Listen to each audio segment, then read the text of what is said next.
Question number 19 is, what current wrestlers do you like and dislike? The current wrestlers that I like, if we're talking current, I'm gonna just say the current wrestlers that I like. Jericho, always been a fan, always will be. The Miz, these are the wrestlers I like. Jericho, The Miz, CM Punk. I was never a CM Punk fan. I always been a CM Punk fan when he first got introduced. I didn't just jump on the bandwagon when the Cult of Personality thing came into play, or when he did the big promo about, just talking about everything and all that. I always been a Punk fan. John Morrison, he's no longer a current WWE superstar, but he's still current. John Morrison, Zack Ryder, always been a fan of Zack Ryder. Woo woo woo, and you know it. Randy Orton, I guess. Yeah, I guess I'm a fan of Randy Orton. Dolph Ziggler, just to name a few people that I'm a fan of. And people that I hate, Alberto Del Rio is on the top of that list of superstars that I dislike. And a lot of y'all probably gonna say, what? Because Infamous and Virtue say the same damn thing, because me and Thompson do not like Del Rio.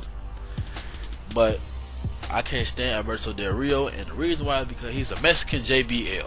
That's what I think. He's a Mexican JBL. And if y'all don't think so, look at JBL when he was JBL, when he debuted as JBL, and his whole time being JBL, to the way Del Rio is now. He's just a carbon copy. He's just the Mexican version. That's it. I don't like Del Rio. I just don't. So I'm not gonna say he can't wrestle. It's not the fact that he can't wrestle. I just don't like him as a character. That's it. John Cena. I'm not a fan of John Cena now. I've never been a fan of Superman John Cena. I've always been a big ass Thugonomics John Cena fan. Always been a fan of that John Cena. But this Cena, no. Once the Thugonomics Cena come back into play, then I'm right with him. I don't like Brodus Clay, because he's a fat ass version of Ernest the Cat Miller. Why the fuck would WWE take Ernest the Cat Miller's theme song from WCW and use it for Brodus Clay? Really? Really? And for those of you that don't know who Ernest the Cat Miller is, do your research, because some of y'all young, I know. Go on YouTube, type in Ernest the Cat Miller, WCW, the man with the red shoes that used to dance like James Brown, used to have the little roll tossed over him, and then he get up and start dancing again. Go back and look up Ernest the Cat Miller. Learn your history. Who else I don't like? Mark Henry, obviously. I just don't know what they're doing with Mark Henry. He just needs to sit down somewhere. I don't know. Oh, but other people I like though, AJ Styles, Motor City Machine Gun, TJ Perkins, Johnny Gargano, aka Joey Gray, when he tried it out for the WWE. I watch other wrestling things other than WWE, so.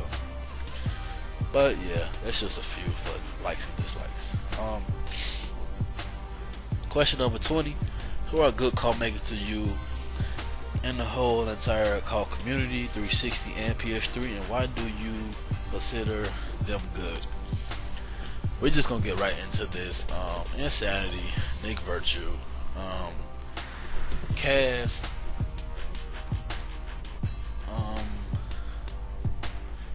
what's his name on YouTube? Raw Creps, Deadpool, aka Nasir,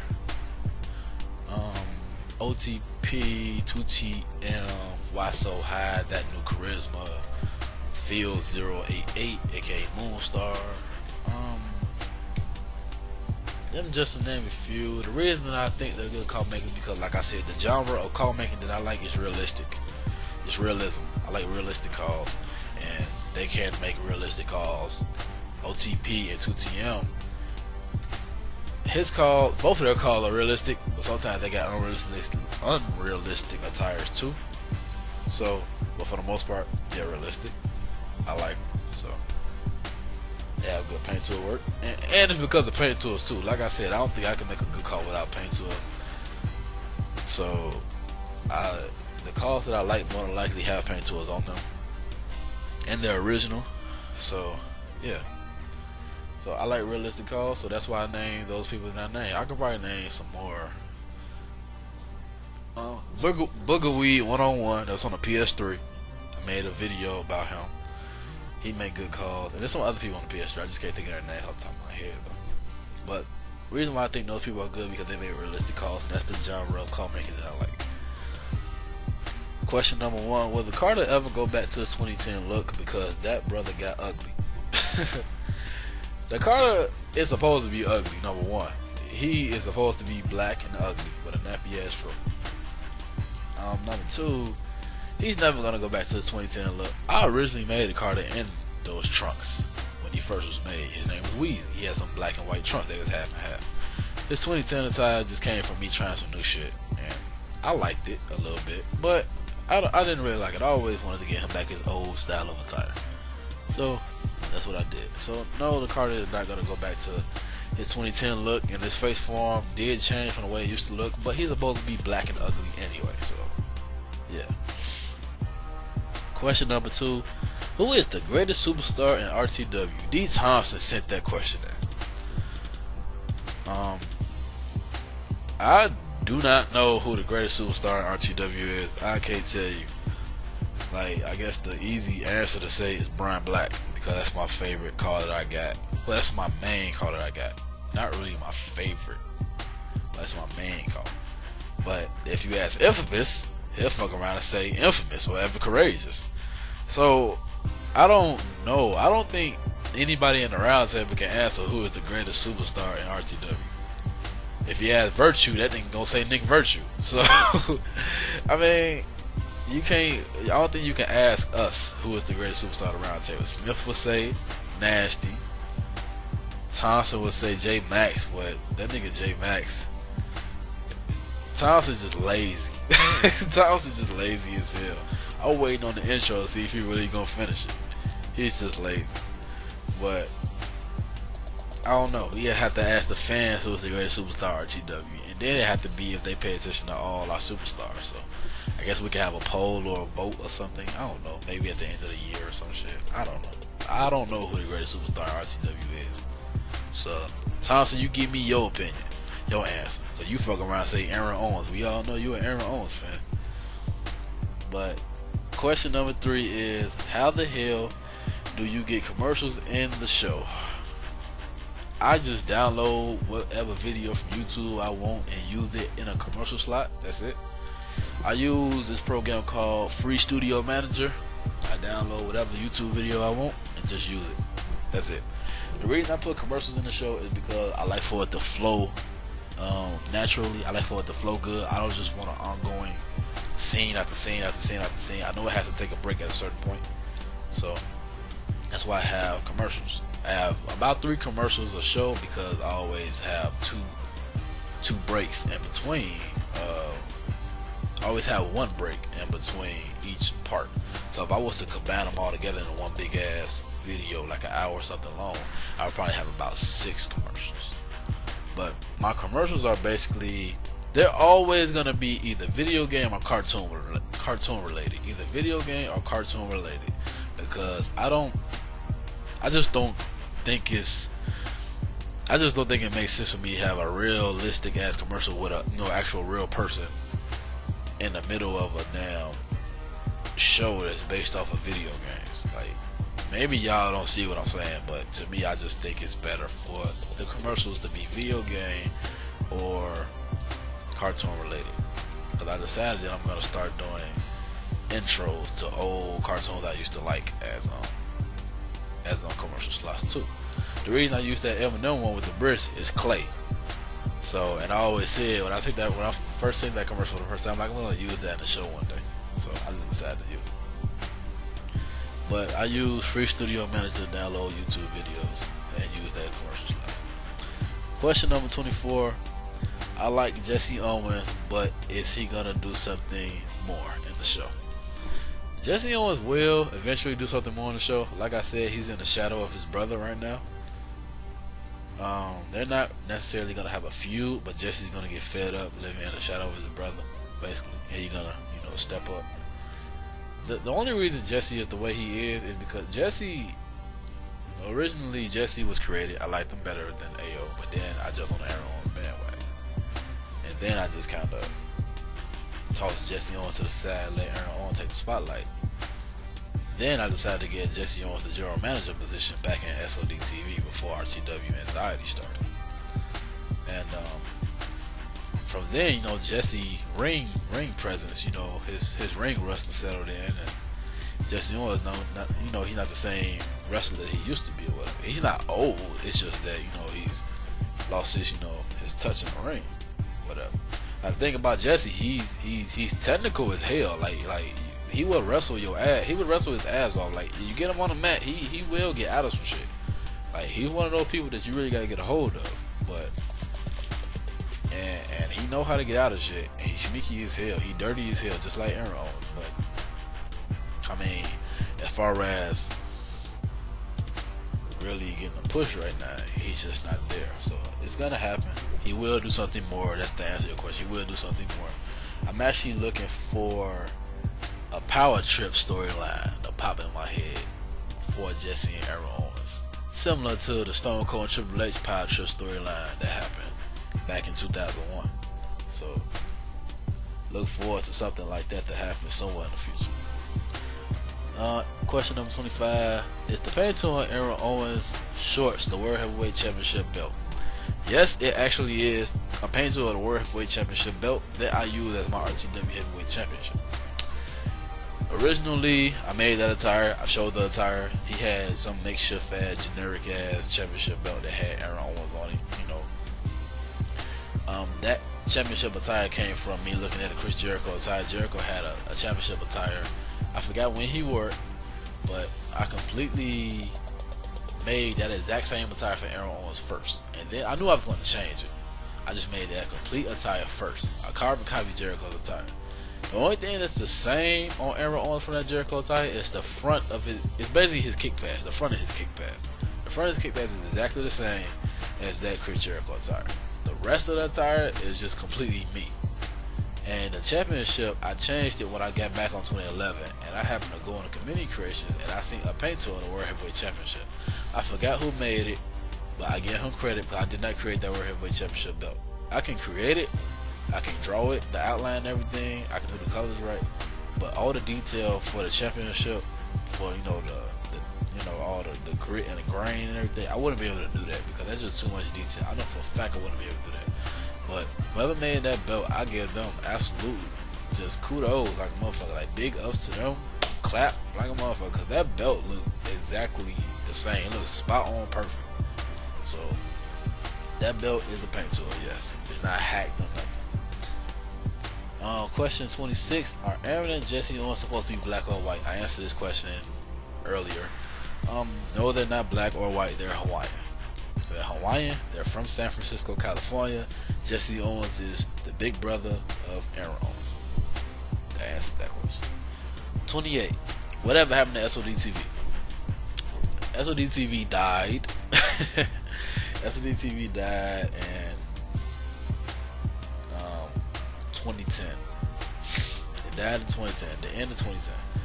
I was just so tired of S.O.D TV. I always wanted to change the name. S.O.D TV originally started because I had a group named S.O.D, and I called it S.O.D TV because every storyline that I made was just based around the group S.O.D, so I just called it S.O.D TV. Now when I just started to branch out and just make a variety of calls that started showing all of them, I was just like, it has to change because it's no longer S.O.D TV. It's no longer just S.O.D. It's an actual big ass wrestling federation with a bunch of variety. So the name changed. And so did some of the characters' names. That's another question I got on here. Why did you change the name of some of your calls, such as why is Pac-Man now Brian Black? Why is Futuristic? Why is Hitman? Why did Hitman name go from Hitman to Futuristic to Richie Rich? Why is Bull now Hollywood? Why is Carter now? Why is Wheezy now the Carter? Why is Andre Cash no longer Soldier? You know, why is Bones no longer Big Daddy LA? Why Mad Dog got a first and last name now? It's because it's realistic. I want realism. For the most part, I don't really like first name calls. Well, one name calls anyway. You know, like it works for some people. You know, like in WWE, you got Edge, Undertaker. You know, stuff like that. I mean, it works for some people. You know, Kane. It works for some people. You know, like for instance, Insanity got Infamous. It works. You know, Dracon Smith has Reckless. It works. Smith has Nasty. It used to be Lil Nasty, now it's Nasty. You know, some one name calls work. But for the most part, I like to have a whole name. Pac-Man changed to Brian Black because I got so tired of doing everything Pac-Man related for attire, and I really wanted to get out of Pac-Man being the same way he's been for so long in the shorts. I wanted him to look like an actual wrestler, so I decided to change him. His name was Brian Black, and I changed his attire completely. And he's basically The Rock and Triple H wrapped in one. And Stone Cold, personality wise, he's like those three personalities in one person. So imagine those three people in one person, like, no homo. So as far as the other name changes, I'm not gonna go into detail for everybody. I just decided to go realistic, and I just decided to change people's names. ADV, for instance. Okay, ADV. My big brother name is D.V. ADV. Those are his initials. ADV was always his call. He made him back in WrestleMania 2000. He was always a big fan of RVD. His initials was ADV, so it was easy for his ass to play off RVD gimmick. And so I recreated him and just decided to keep the name ADV. D.V. But then I decided to change him because he was just a RVD karma copy. So I decided to change him, and I left. He's inspired from RVD, so I gave him the Van for his first name, which is in the middle of RVD's name, and the Vaden came from, you know, his actual last name. So I took Van from RVD and I took Vaden from his actual name, just put it together. And his attire basically is a playoff of the Motor City Machine Guns, actually, just like Riot and Van Vaden attire are both play off of the Motor City Machine Gun and TJ Perkins. Basically, Van Vaden has an attire that is similar to TJ Perkins. It has a checkered, board on the side, black and white checker pattern on the side, and it has checker pattern stars all over the place and stuff like that, and his attire is just all over the place. You just got different logos all over the place. Same thing with Riot. I just made sure that they don't look nowhere near exactly the same, so you can't think that they're the same attires or the tag teams or whatever. But yeah, actually, speaking of tag teams, this is not a question, but I have 6 tag teams. Just to let y'all know, I actually have a tag team division. I'm not gonna name all of them because one tag team I can't name yet because y'all gotta wait for the storyline to unfold to see them. But Thompson gave me the idea, well, not the idea, but he reiterated it because I thought about it before. He said, did I ever think about making Van Vaden and Sean Fate into a tag team, because they both have a similar style, and because both of their attires are blue and black and white. And he was looking at both of them and he just asked. And I did think of making Sean Fate and Van Vaden a tag team, but the thing about it, I just don't know how that tag team would work. I don't know if I would want to give them a tag team name. I don't know if I want to give them an actual tag team theme song or an actual tag team attire. So I might do it and I might not. They might just align themselves together, just be cool and just team up sometimes. I'm not too sure about it. But yeah, that's just a little bonus.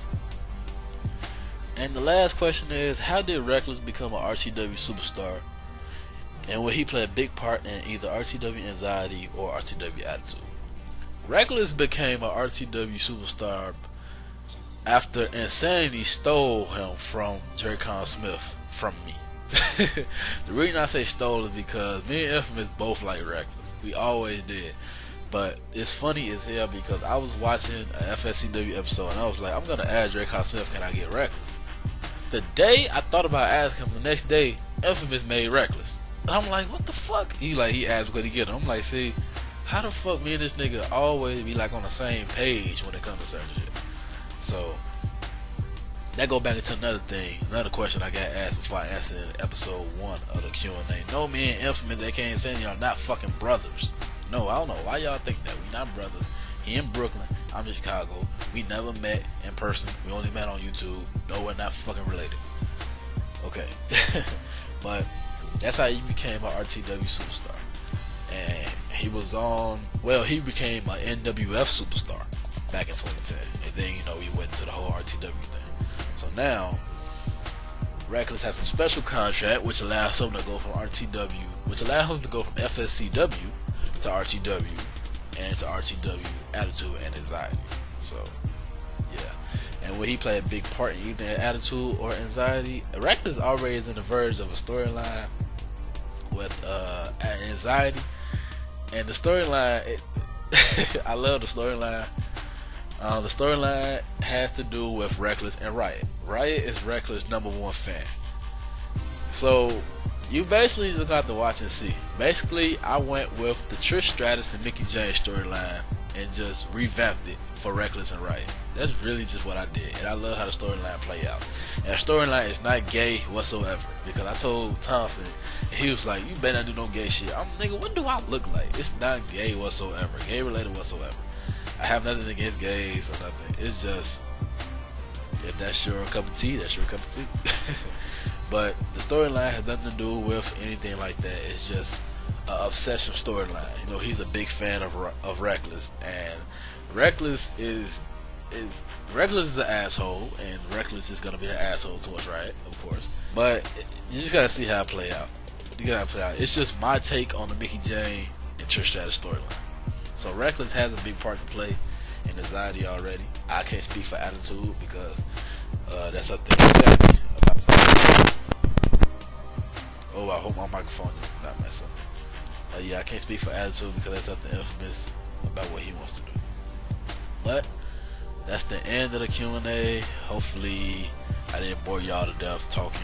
Hopefully you got your questions answered. And I will be doing another Q&A, not soon, but whenever I do another Q&A, you will know. I upload Q&A video coming soon, and you just put your questions in the comment box, and I will answer them when I upload the video. So I'm D29. This has been question and answer video number 2, episode 2. And stay tuned. The show will be coming soon. And yeah, I'm out. Oh, one more question. Now that I think about it, somebody asked me, who is better, Alicia Tyler, Lacey Duval, or Roxy Reynolds?